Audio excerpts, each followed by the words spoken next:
Daily Blast Live. We're talking about what you're talking about. You all ready for this? Mm-hmm. Dun, dun, dun, dun, dun. This is a sham. No. Y'all, just stop. Get real.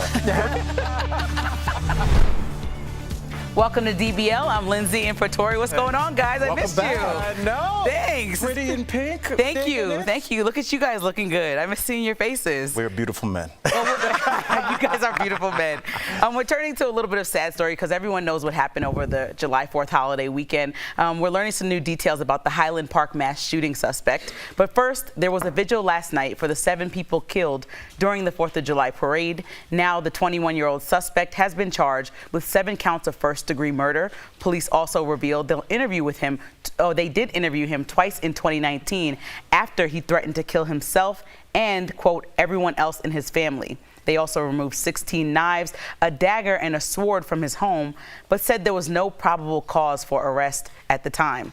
Despite that, the suspect was still able to legally buy 5 guns, including 2 assault rifles, some with the help of his father. So the question is, were there red flags that were missed, and was there a failure of the Illinois red flag laws? Because that's one of the states that has something that we look at as we think about what we can do federally to stop. Yeah, they're supposed to have the most, some of the most strict gun laws in the whole country. Right. So this is supposed to be kind of a model of what we should be going for. If you're going to say you're going to kill yourself and your whole family twice and still able to purchase a firearm, what kind of red flag is that? I think that's the question. What are the red flags? Because let's not forget, I know it's hard to go back to because there's been so many shootings, but do you remember the monster in Michigan that shot up his class? And he had been disciplined as early as that morning. Right. Before he did that. The kid that shot up, that murdered people in Uvalde was carrying around a bag of dead cats. Is that not a red flag? I don't know. I'm from Cleveland. Maybe it's a different world that I'm from, but I would consider that a red flag. So if that's not being marked as a red flag, then there's no point in having the laws, Lindsay. And I think the way that red flag laws actually work is when people communicate. And so you have like hyper-local authorities, and you have state authorities and federal authorities. And so there were instances where mental health professionals had seen this kid and noted that he, threatened to kill himself. And so there's still dialogue about what type of notes were put down in any type of Brady system or any system, so people could just look like, oh, maybe not the candidate for 5 guns or even 1. What would have to, maybe our research team can find out, what would you have to do to get a red flag? I really, I mean, to say you're going to kill 2 visits, yourself and your whole family, 17 knives? I mean, to me, that's a red flag. To anyone obvious, that's a red flag. 17 flags. Right? But it's crazy that we can't agree on what a red flag is. I would count that as a red flag. Yeah. My question to you, because you always bring it up, is the father kind of signed off for this child on some of these guns. We don't know how many. He got 5 of them. We don't know how many of those 5. Yes. But the point I'm trying to make is, isn't the father culpable in some aspect of this for signing off on his son that he knows might have some mental issues? Absolutely. We are all parents on this panel. We send Kinsley, Layden, Lawson, Elijah, Abry, and Ford to sleep over at somebody's house. That parent leaves their booze cabinet open and their drugs cabinet open. The kids get into that. And are we not to blame those parents? If some tragedy, if a kid takes the car and then kills somebody, is that parent that left that open or out or served them?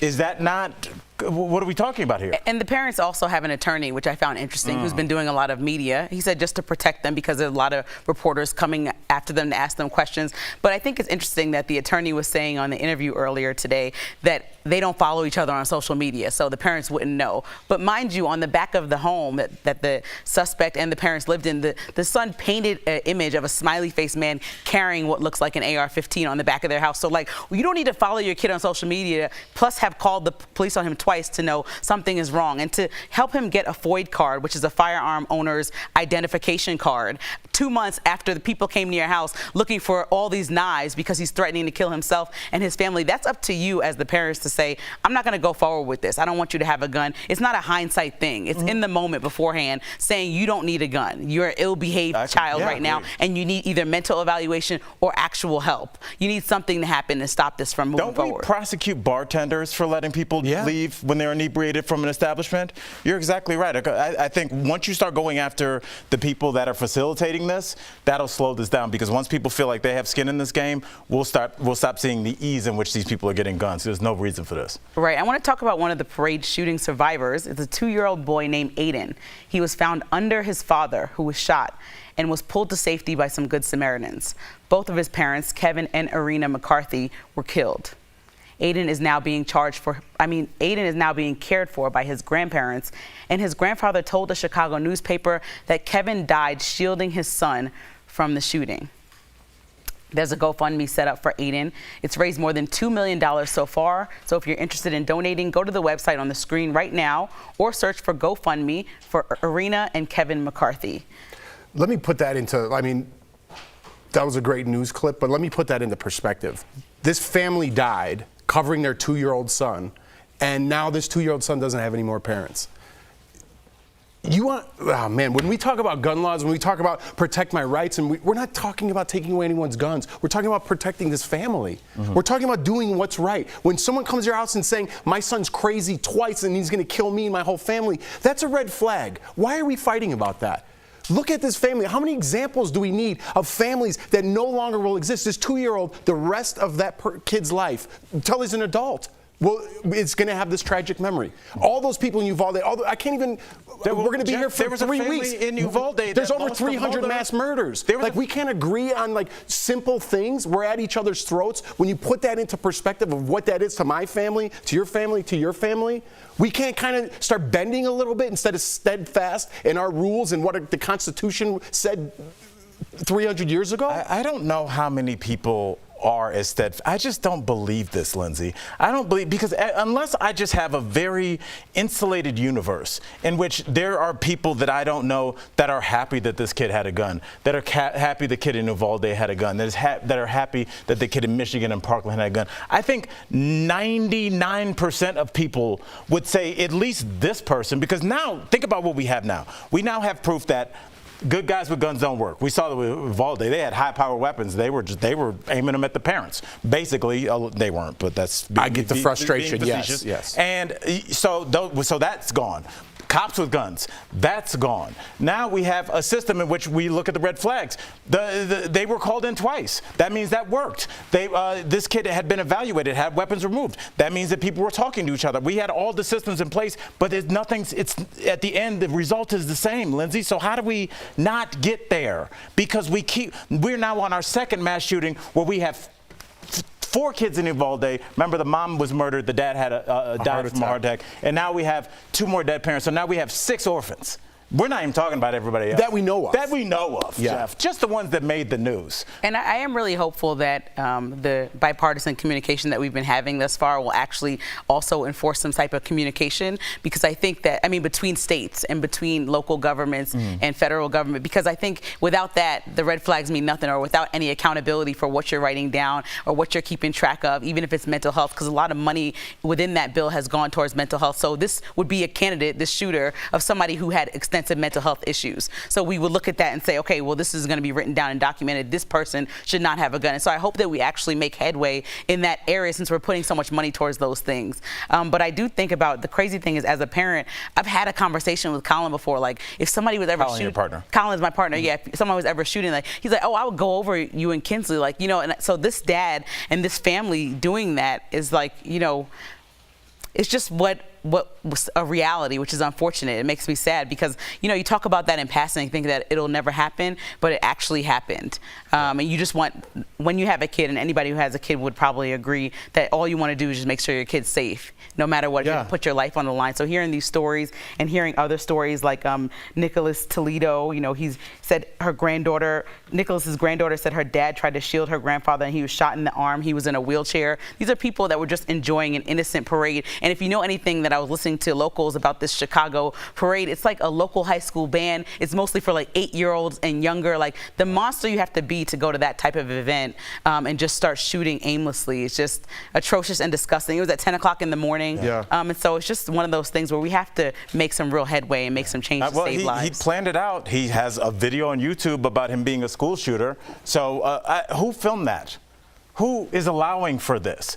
I think because we cannot ask these psychopaths to not do what they're doing, Unfortunately, there needs to be some punitive retribution towards anybody that was in their path that did not directly do something about this. I'm talking about disbarment for any psychologist that worked on this, any police officer that did this paperwork, anybody that touched this needs to lose their job. Because if you are unable to take this kid out of the fold, then what is your job then? But what's the point? So you should be relieved of your duties. So once people start losing their jobs, this will start to change. That's the only thing people care about. If we can't change the laws and people can agree on that, we need to have way stricter repercussions as far as the death penalty for people like this and as far as disbarment for everyone else involved. But the repercussions need to be bigger. Yeah, we're going to continue this conversation for sure. Hopefully on the other end saying we see some progress. But coming up on DBL, an NFL team is facing backlash over their new gun-obsessed sponsor. Should they end the partnership in the light of the Highland Park shooting? And crazy video of the at-home fireworks gone wrong. We'll show you the scary moment that was all caught on camera. Closed captioning provided by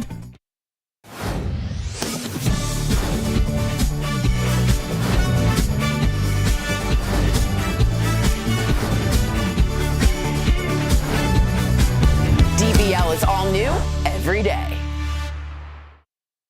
I was just wondering, like, how do you know, like, the amount of appropriate feet to get away from fireworks when you light them? But Al was saying, until you feel comfortable, run. Yeah, exactly. Until you feel comfortable. Until you feel comfortable. I don't, fireworks are never my thing.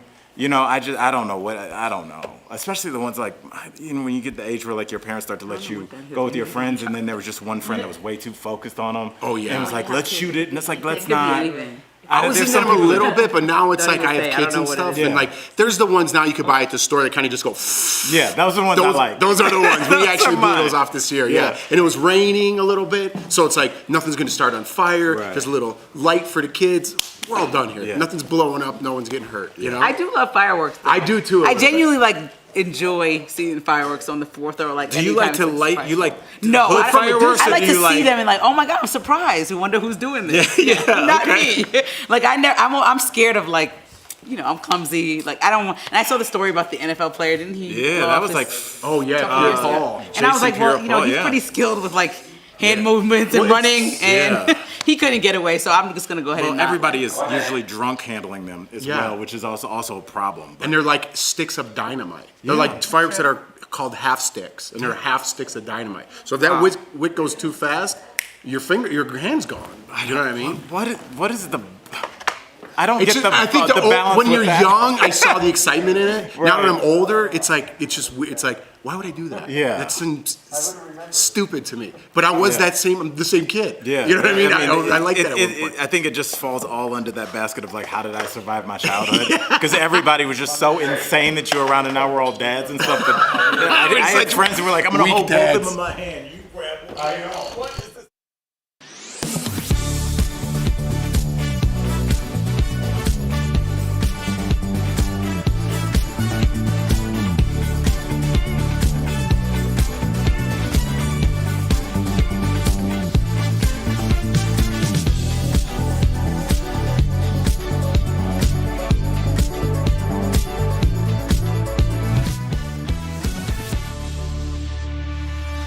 Welcome back. So the Dallas Cowboys are in hot water after announcing a new partnership with a gun-themed company. The Cowboys posted a promotional video for the collab with Black Rifle Coffee just one day after the Highland Park shooting.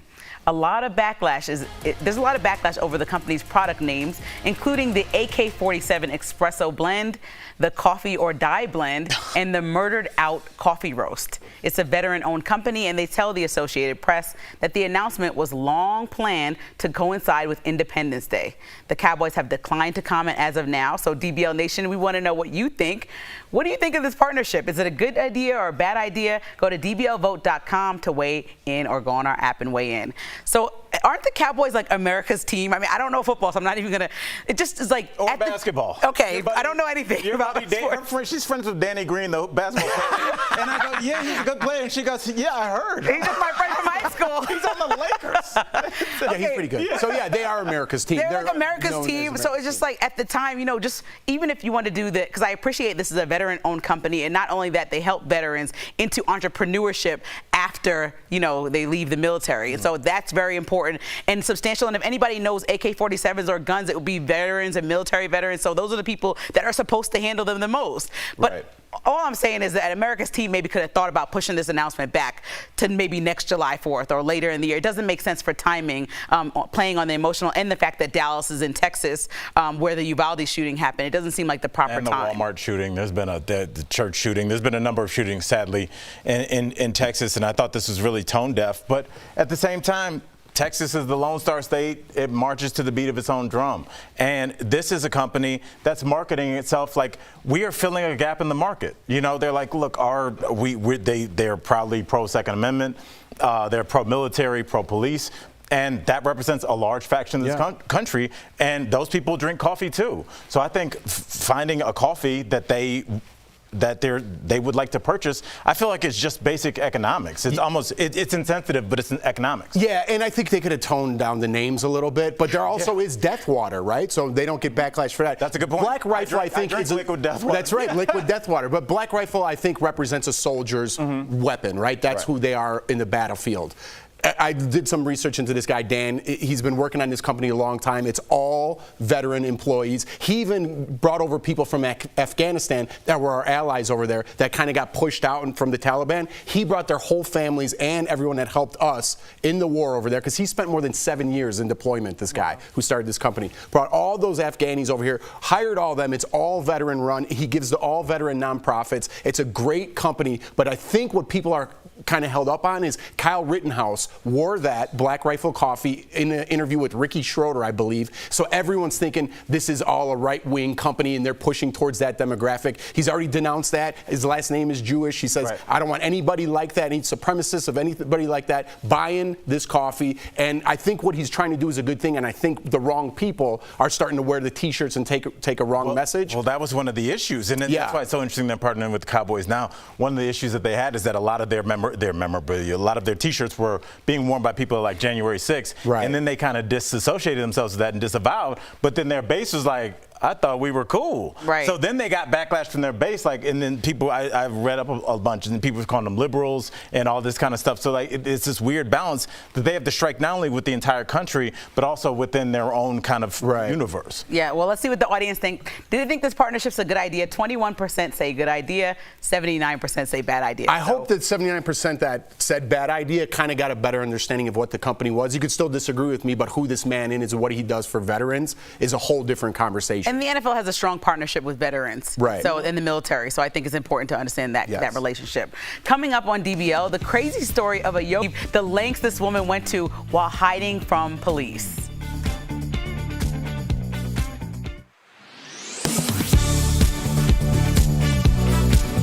Pennyroyal is a plant in the mint family that smells similar to spearmint. Oil from the plant has been used historically in folk remedies. An ER doctor tweeted a screenshot of a TikTok video that suggested tea made from pennyroyal leaves that contain the plant's oil could function as an abortifacient, or something that can cause an abortion. The doctor discouraged its use, claiming the plant is incredibly dangerous, causing liver failure, seizures, and even death. So let's verify. Can pennyroyal, a proposed herbal abortifacient, cause death? Our sources are the National Capital Poison Center, Medline Plus, and Memorial Sloan Kettering Cancer Center. The National Capital Poison Center describes pennyroyal oil as, quote, a potentially toxic folk remedy that, quote, has led to severe adverse reactions and even death, unquote. The National Library of Medicine's Medline Plus says pennyroyal oil can also lead to issues including nervous system damage, hearing problems, high blood pressure, and lung failure. Pennyroyal oil is so dangerous because it contains pulgon, a highly toxic organic compound which can set off a horrible domino effect in the body, starting with nausea, vomiting, and abdominal pain, later developing into liver and kidney failure, and ultimately resulting in bleeding, seizures, multiple organ failure, and death. Both Medline Plus and Memorial Sloan Kettering Cancer Center say there is no scientific evidence to support the herb's purported uses, including to induce abortion. So we can verify, yes, pennyroyal can cause death. Do not use it to induce abortions. The National Capital Poison Center says there is no antidote for pennyroyal oil poisoning, and that early medical treatment in pennyroyal poisoning cases is key. Now, that original TikTok video has been deleted, and the person who runs the account with over 25,000 followers has posted a series of apology videos after taking the original down. With your Verify, I'm Ariane Till.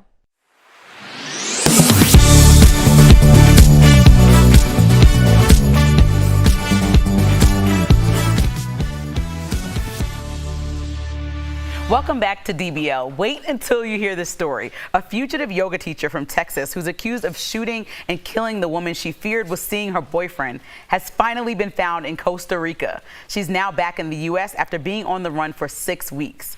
But here's where the story gets really crazy. When authorities compared her mugshot to an old photo, they realized she had spent over $6,000 on plastic surgery, including a nose job. She also dyed her hair. Authorities think she used her sister's passport to get to Costa Rica and used an alias while she was there. If you're on the run, why not get a glow up? You know? Oh, you saying she looks better now? Yeah, she looks great. She looked fine both ways. She was down there drinking that Costa Rican coffee, getting some sunshine.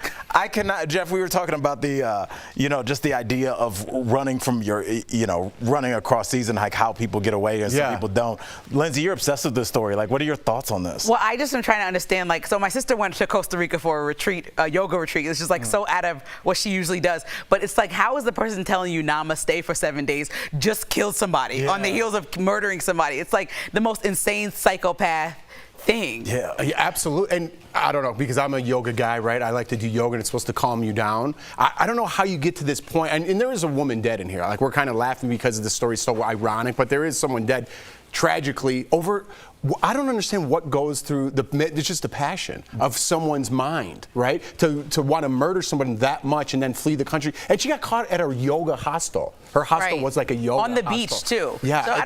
So I think she really thought she was going to be living it up. I'm assuming after 43 days, I believe that's the amount of days that you just are just like, oh, I got away with this. Yeah. After and then it's like, nah. Week, you're probably like, oh my God, I got away. Yeah. And then so there was a U.S. deputy marshal doing an interview earlier today, and he wouldn't say who helped him figure out that he got away, but there's been reports that allegedly it might be the sister who I allegedly again might have dropped her off at the airport. I don't know, but it's like, to what extent do you help your family member who comes to your house, because she flew to New York first saying, hey, I just killed somebody, if she did tell her sister. It's kind of like this weird. It kind of made me think about just from what you're saying. It made me think about Brian Laundrie was the guy that murdered his girlfriend. And remember, the parents were being super shady and not answering the door and moving his car around. And so maybe that's something we could talk about during the break. Is just what is your, allegiance. What do you do if your sister or your dad or your spouse goes, I just killed somebody?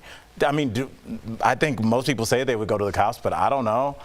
I don't know how tight y'all are. Listen, I don't know. Listen, I'm not saying my answer on television. I'll tell them, don't come to me. Don't come to me. They were never here. What are you talking about? Okay, guys. Up next on DBL, do not try this at home. We'll show you crazy fireworks fail that was caught on camera.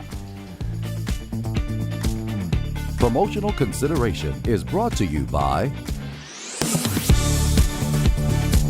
It's this Facebook post going around social media that gives 19 flying tips, but today we're going to look at number 14. It says if a flight is oversold and no one volunteers to give up their seats, who do you think is the first to be bumped? You guessed it, the family that saved a few dollars by using sites like Expedia, Kayak, Hotwire, etc.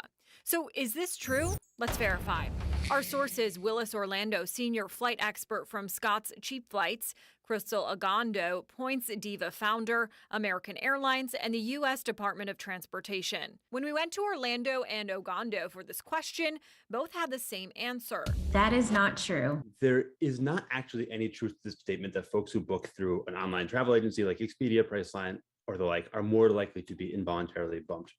American Airlines saying something similar. They told me, in short, the answer is no, that is not the case. However, Orlando says if you book a basic economy fare, but you haven't accumulated a lot of frequent flyer miles with that airline, then you could get bumped. Those are the folks who are the first ones off the plane. People with that kind of cheapest fare class, no status with the airline, generally first priority to be taken off. But how likely is it to get involuntarily bumped? Your chance of being involuntarily bumped from a flight is about 1 in 20,000. In the first 3 months of 2022, 7,333 passengers were involuntarily bumped out of 191 million who took to the skies. Airlines have a really strong incentive to not involuntarily bump you. This is why they do it so incredibly rarely. So we can verify that no, you are not automatically first on the list to be bumped if you book through a third-party website. However, if you book basic economy through one of these sites and you don't have standing with the airline, you could be more likely to get bumped. Now, Gano says the best thing to do is book through the airline's website. That way, if your flight is canceled or delayed, you can work with them directly and not through a third-party site. Now, we did reach out to other airlines about their policies. We will update our website when they get back to us. With your Verify, I'm Megan Bragg. Constant notifications from your phone can be annoying, especially when you're trying to disconnect. But muting your device doesn't always have the desired effect. Researchers at Penn State conducted a study to find out how people react when they put their phone on silent. They found people who muted their phones clocked the highest time on social media and checked their phone more often than participants who didn't silence their device. Muting notifications also increased feelings of stress. The study found phone silencers often have severe FOMO, or fear of missing out. The good news is, muting isn't the only solution. Both Android and iPhone offer options to customize your notifications based on factors like the time of day or location. That way, you can still get important notifications from close family and friends without a constant flood of pings from every app on your phone.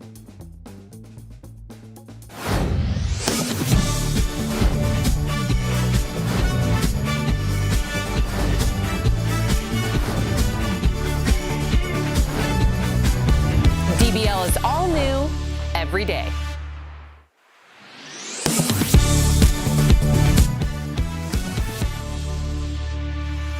Welcome back. So doorbell footage of a front yard on 4th of July celebration is going viral. It's the perfect example of why setting fireworks at home can be a bad idea, especially for somebody clumsy like me. Take a look. Run! Hold it. Oh, it's going to be right there. You cannot stick it in the ground. It's not going to work. Who did that? You got to put it in the shoe.